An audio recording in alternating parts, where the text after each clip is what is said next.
దగ్గర పడుతోంది. రైతులంతా పంట పొలాల్ని సిద్ధం చేస్తున్నారు.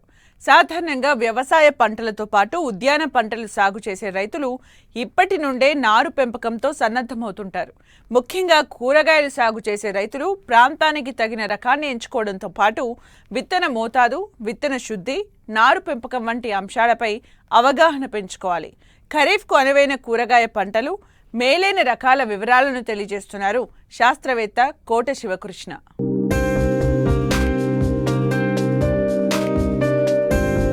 ప్రపంచంలో చైనా తర్వాత భారతదేశం కూరగాయల ఉత్పత్తిలో రెండో స్థానంలో ఉన్నప్పటికీ ఉత్పాదకతలో వెనకబడి ఉన్నాం. భారతదేశంలో ముఖ్యంగా తెలుగు రాష్ట్రాల్లో సంవత్సరం పొడవునా కూరగాయలు పండించుటకు అనువైన వాతావరణ పరిస్థితులు ఉన్నప్పటికీ దిగుబడి తక్కువగా ఉంది. సాధారణంగా కూరగాయలు ఖరీఫ్, రబీ, వేసవి కాలంలో సాగు చేస్తారు. అయితే రబీ, వేసవితో పోలిస్తే ఖరీఫ్లో దిగుబడి ఎక్కువగా ఉంటుంది. ఖరీఫ్ పంట అనగా వర్షంపై ఆధారపడి ఋతుపవనాల రాక నుంచి ఋతుపవనాల తిరోగమనం వరకు పండించే పంటలు అని చెప్పవచ్చు. ఈ పంటలు సాధారణంగా జూలై నెలలో ప్రారంభమయ్యే తొలకరి వర్షాలతో నాటుతారు. ఈ కాలాన్ని నైరుతి ఋతుపవన కాలం అంటారు. ఖరీఫ్లో సాగు విస్తీర్ణం ఎక్కువగా ఉండి దిగుబడి పెరగడం వల్ల రైతుకు ఆదాయం పెరుగుతుంది.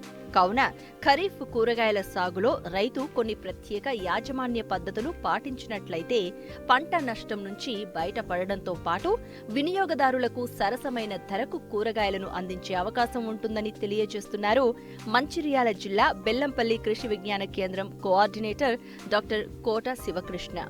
వర్షాకాలంలో మనం కూరగాయల సాగుకి వెళ్ళినప్పుడు ముఖ్యంగా టమాటా కానీ, వంగ కానీ, వంకాయలు, లేకపోతే బీర, సోర అంటే పందిరి కింద మనం ఎక్కువగా తీగజాతి కూరగాయలు సోర, బీర, కాకర, అలాగే బెండకాయలు, దాంతోపాటుగా మనము మిర్చి, ఇలా పలు రకాల కూరగాయలు సాగు చేసుకోవచ్చు. మనము ముఖ్యంగా టమాటాకు వచ్చినట్లయితే టమాటా మనకు అతి శీతోష్ణం కానీ ఎక్కువ వాతావరణం ఉన్న వేడిని తట్టుకోకుండా ఉంటుంది. కాబట్టి 18 డిగ్రీల నుంచి 35 డిగ్రీల మధ్య ఉన్న వాతావరణంలో మనకు టమాటా ఎక్కువగా వచ్చే అవకాశం ఉంటుంది. దాంతోపాటుగా తీగ కూడా జాగా పెరుగుతుంది, మనకు ఎక్కువగా దిగుబడి వచ్చే ఆస్కారం ఉంటుంది. ఇలా లేనప్పుడు మనకు పందిర్ల కింద కూడా మనం టమాటాను సాగు చేసుకోవడం ద్వారా దిగుబడి వచ్చే అవకాశం ఎక్కువగా ఉంది. దాంతోపాటుగా మనము వర్షాధారంలో అనువైన టమాటా చూసుకున్నట్లయితే అర్క మేఘాల, లేకపోతే పూస, ఎర్లీ డ్వార్ఫ్, లేకపోతే అర్కా అబేద్, అర్కా సామ్రేట్, ఇలాంటి పలు రకాల మనము టమాటా రకాలను చూసుకోవచ్చు. ఇవి వర్షాకాలంకి వేసుకోవడానికి అనుకూలంగా ఉంటుంది. దాంతోపాటుగా మనం చూసుకున్నట్లయితే ఇది తొలకరి వర్షాలు లో కూడా మనము వేసుకోవచ్చు. మనకు సుమారు 10 నుంచి 12 టన్నుల దిగుబడి ఎకరాకి వచ్చే ఆస్కారం ఉన్నది. ఇంకోటి ఏంటంటే ఇది మనకు 60 రోజులలో మనకు కోతకు వచ్చే అవకాశం ఉంది. మనం చూసుకున్నట్లయితే మిగతా వాటితో చూసుకున్నట్లయితే అర్కా వికాస్ కానివ్వండి, ఇలాంటివి ఇంకా తొందరగా మనకు కోతకు వచ్చే అవకాశం ఉన్నది.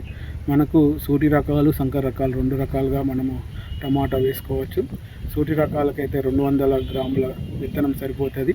అలాగే సంకర రకాలకైతే 70 నుంచి 80 గ్రాముల విత్తనము మనకు ఎకరానికి సరిపోతుంది. మనము ఏదైతే ఎకరం భూమిలో వేసే నారుమడిని అంటే సుమారు 10 నారుమడులు సరిపోతుంది. అది పొడుగు 4, వెడల్పు 1, మనకు ఎత్తు 1.5 ఉండే నారుమడి, ఎత్తైన నారుమడులను తయారు చేసుకోవడం ద్వారా మనము నారు పెంచుకొని ఆ నారును మనకు మెయిన్ పొలంలో ఏదైతే మనము పొలం తయారు చేసుకుంటామో దాంట్లో ఈ 2-3 ఆకులు వచ్చిన అంటే సుమారు 20 నుంచి 30 రోజులు, 35 రోజుల నారును పీకి మనం నాటు పెట్టుకోవడం ద్వారా మంచి దిగుబడి వచ్చే అవకాశం కూడా ఉంటుంది. ఇంకోటి ఏంటంటే ఇక్కడ ఇప్పుడు వేసే ముందు కానివ్వండి, ఇవన్నీ కూడా మనకు వేరు వ్యవస్థ బలంగా ఉండడానికి మనకు ఒక వారం రోజుల ముందు నుంచెల్లే నీరు ఇవ్వకూడదు ఏదైతే నార్మడికి. దాని ద్వారా ఏమవుతుంది అంటే మనకు వేరు వ్యవస్థ కొద్దిగా బలంగా తయారవుతుంది. దాంతోపాటుగా మనం చూసుకున్నట్లయితే అంటే ఎప్పుడైతే మనము ప్రధాన పొలానికి ఈ నారుని తరలించే ముందు అంటే ఒక 6 నుంచి 12 గంటల ముందు మనము నార్మడికి నీళ్లు పెట్టినట్టయితే మనకు నారు చెడిపోకుండా మనం పీకేటప్పుడు ఈజీగా సులువుగా వచ్చే అవకాశం ఉంటుంది. మనం నాటే ముందు ఒక ద్రవణం మన కీటక నాశిని ద్రవణంలో ఇమిడాక్లోప్రిడ్ కానివ్వండి, క్లోరోపైరిఫాస్ ఇలాంటి ద్రవణాలలో మనం కొద్దిసేపు ముంచి దాన్ని తీసుకుపోయి మనము నాటు పెట్టుకోవడం ద్వారా మనకు నేల ద్వారా సంక్రమించే వాటి కూడా చాలా వరకు తగ్గించుకున్న వాళ్ళము అవుతాము. ముఖ్యంగా 60x45 అంటే సాలుకు మధ్య 60 ఉండాలి, 45 ఏమో మొక్కకు మధ్య మనము కంపల్సరీగా ఈ వర్షాకాలంలో స్పేసింగ్ మెయింటైన్ చేయడం అనేది చాలా ముఖ్యము. ఈ విధంగా చేయడం ద్వారా మనకు టమాటా కూడా మంచిగా పెరిగి దిగుబడి వచ్చే అవకాశం ఎక్కువగా ఉన్నది. వంగ, బెండ 3 కాలాల్లో పొలాల్లో పలు దశల్లో కనిపిస్తూ ఉంటాయి. వీటితో పాటు తీగజాతి పంటలు కూడా అక్కడక్కడ కనిపిస్తూ ఉంటాయి. వీటిలో అనేక రకాలు ఉన్నప్పటికీ మార్కెట్కు అనువైన రకాలను ఎంచుకుని సాగు చేస్తూ ఉంటారు రైతులు. ముఖ్యంగా వర్షాకాలంలో కూరగాయల తోటల్లో అధికంగా కలుపు ఉంటుంది. అసలే కూలీలు అధికంగా అవసరమయ్యే ఈ కూరగాయల తోటల్లో సమగ్ర యాజమాన్యం చేపట్టినట్లయితే అధిక దిగుబడులను పొందడానికి ఆస్కారం ఉంటుంది. సులభంగా సాగు చేసే కూరగాయల్లో అతి ప్రాచీనంగా మనము సాగు చేసే కూరగాయల్లో ప్రథమంగా మనం సాగు ఎక్కువ చేసేది ఏంటంటే వంగ ప్రథమ స్థానంలో ఉంటుంది. ఇది చాలా నేలలకు అనుకూలమైనది. కొద్దిగా బెట్టను కానీ క్షీరసాల నేలను కూడా తట్టుకునేది టమాటా కన్నా ఎక్కువగా. కాబట్టి వంగ అనుకూలంగా ఉంటుంది. దాంతోపాటుగా మనకు దిగుబడి కూడా ఆశించినంతగా వస్తుంది, 12 నుంచి 14 టన్నులు. సో దాంతోపాటుగా ఇందులో ముఖ్యంగా వంగకు అధిక దిగుబడి, అలాగే వినియోగదారుల అభిరుచికి తగ్గట్టుగా ఎక్కువ వంగ రకాలు లేకపోవడము, వంగ యొక్క సాగుని తక్కువగా మనం చేయడం జరుగుతుంది టమాటాతో పోల్చుకుంటే. అందులో కూడా మంచి రకాలు వచ్చినట్లయితే ఈ వంగ సాగు కూడా అధికంగా సాగు చేసే అవకాశం ఉన్నది. అదేవిధంగా వంగ నారును కూడా పెంచుకొని 30 నుండి 35 రోజుల నారుని మనం ప్రధాన పొలంలో నాటుకోవాలి.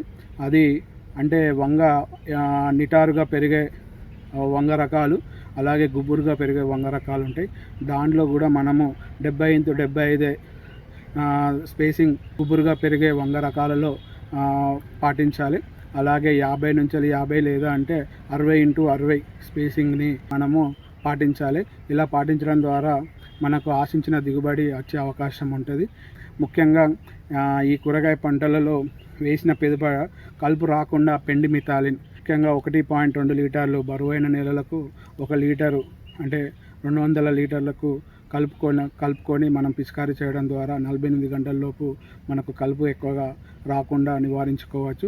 దాంతోపాటుగా మనం చూసుకున్నట్లయితే బెండ కూడా మనకు 60 సెంటీమీటర్లు, ముఖ్యంగా 4 నుంచి 6 కేజీల విత్తనం 1 ఎకరానికి సరిపోతుంది. ముఖ్యంగా 60x30 అంటే ఒక్కొక్క బోధ 60 ఉండాలి. విత్తనానికి మధ్య 30 సెంటీమీటర్లతో పాటుగా 1 లేదా 2 సెంటీమీటర్ల దూరంలో మనము లోతులో ఈ బెండ విత్తనాలు నాటుకున్నట్లయితే మనకు ఆశించిన దిగుబడి వచ్చే అవకాశం ఉంటుంది. దాంతోపాటుగా మనము చూసుకున్నట్లయితే వాణిజ్య పంటల్లో ఎక్కువగా పత్తి తర్వాత ఎక్కువగా సాగు చేసేది మిర్చి కూడా ఈ మాసం చివరిలో మిర్చిని కూడా నార్మడి పెంచుకొని మిర్చి సాగు చేసుకోవాలి. దాంట్లో నార్మడి కూడా ఒక సుమారు 650 గ్రాముల మిర్చి విత్తనాలు పడతాయి. ఒక సెంట్ నార్మడికి మనకు 650 గ్రాముల విత్తనాలు పడతాయి.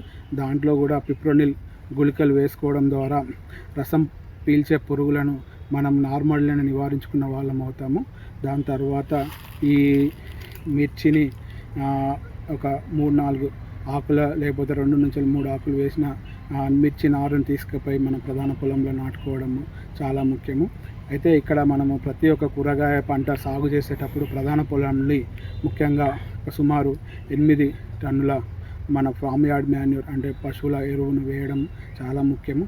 అలాగే మనకు DAP, యూరియా, పొటాష్ ఇవి కూడా సమపాలలో, కానీ ఆఖరి దుక్కులో మనము DAP కానీ సింగిల్ సూపర్ ఫాస్ఫేట్ కానీ MOP కానీ ఆఖరి దుక్కులో వేసుకోవడము వేరు వ్యవస్థ పెరగడానికి, అలాగే పంట దిగుబడి అధికంగా రావడానికి తోడ్పడుతుంది. దాంతోపాటుగా యూరియాని మనం ఏదైతే మోతాదు అనుకుంటామో ఈ కూరగాయలకు దాన్ని 3 సమపాలలో విభజించి మొదటి దఫా 30 రోజులకు, రెండో దఫా 60 రోజులకు, మళ్ళీ మిగతా దఫా ఆఖరి దశలో వేసుకోవడం ద్వారా మనకు ఆశించిన దిగుబడి వచ్చే ఆస్కారం ఉంటుంది. దాంతోపాటుగా సూటి రకాలతో పాటుగా మనకు సంకర జాతి రకాలు కూడా అందుబాటులో ఉన్నాయి వివిధ కంపెనీలు. వాటిని ఎన్నుకొని మనం సాగు చేయడం ద్వారా అధిక దిగుబడి వచ్చే అవకాశం ఉన్నది. దాంతో పాటుగా మనము పందిరి కూరగాయలు చూసుకున్నట్లయితే బీర, సోర, కాకర వీటిని కూడా పందిర్ల కింద సాగు చేసుకోవచ్చు, తీగజాతి కూరగాయలు. దాని కింద మనము ఈ బీర విత్తనాలను 1 లేదా 2 సెంటీమీటర్ల లోతులో ఒక బోదకు ఒక సైడు విత్తుకోవచ్చు, లేకపోతే 2 సైడ్లు జిగ్జాగ్లో విత్తుకొని మనం తాళ్ళు కట్టుకొని పందిర్లకు ఈ తీగజాతి కూరగాయలను సాగు చేసుకోవచ్చు. 1 నుంచి 75 సెంటీమీటర్ల దూరంలో మనము ఈ విత్తనం విత్తుకోవడము, అలాగే లోతు 1 నుంచి 2 సెంటీమీటర్ల లోతులో విత్తుకోవడం ద్వారా మనకు ఆశించినంతగా దిగుబడి వచ్చే అవకాశం ఉంటుంది.